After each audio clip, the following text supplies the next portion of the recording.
Hello বন্ধুরা, শুনে রাখো।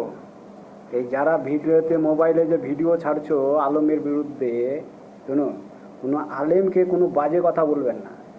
নিজে আগে নিজের ভিতরটা পরিষ্কার করে তারপর তদন্ত করে তারপর লোকের নামে বদনাম করবে।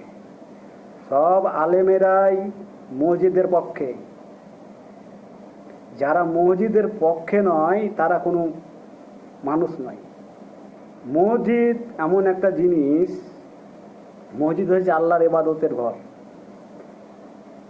আল্লাহকে ডাকার জন্য মসজিদ তৈরি করেছে।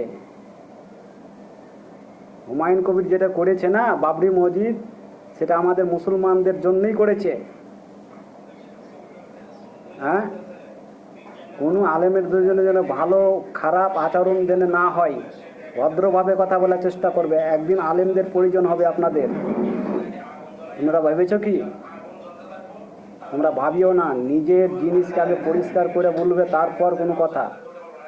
নিজের ভিতরটা অন্তরটা আজে বাজে মানে আমি শুনে নিলাম কথা, ফোকাস করে আমি একজনের মুখে একজনকে গালাগালি দিয়ে দিলাম, কিয়ামতের দিন তোমাকে একদিন কফর দিতে হবে।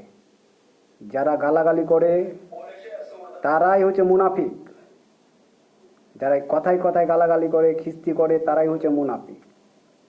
আমি তো মসজিদের জন্য আছি, আমি তো মসজিদের পক্ষে কথা বলি। আমি তো মুসলমান। মুসলমান কাকে বলে তুমি জানো?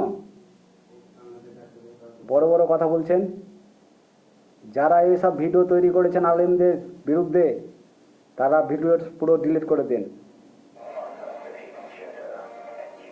বুঝছেন তো? আগে নিজেই নামাজ পড়তে হবে, রোজা করতে হবে, এগুলো শিক্ষা দিতে পারেন না।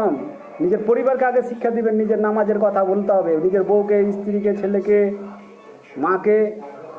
পেশাব ফিরা পানি নেন না, আপনি ভিডিও ছেড়ে দিচ্ছেন ইউটিউবে, লোককে গালাগালি দিচ্ছেন। লজ্জা শরম লাগে না?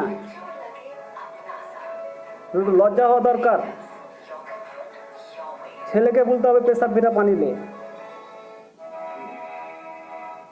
আপনারা মানুষ লয়, এটা হচ্ছে কিয়ামতের আলামত। ভেবেছেনটা কি? বেশি দেরি নাই, মরতে হবে একদিন, কবরে যেতে হবে একদিন। তুমি কি ভেবেছো? নিজেকে কোনোদিন বড় ভাবিও না যে আমি বড়।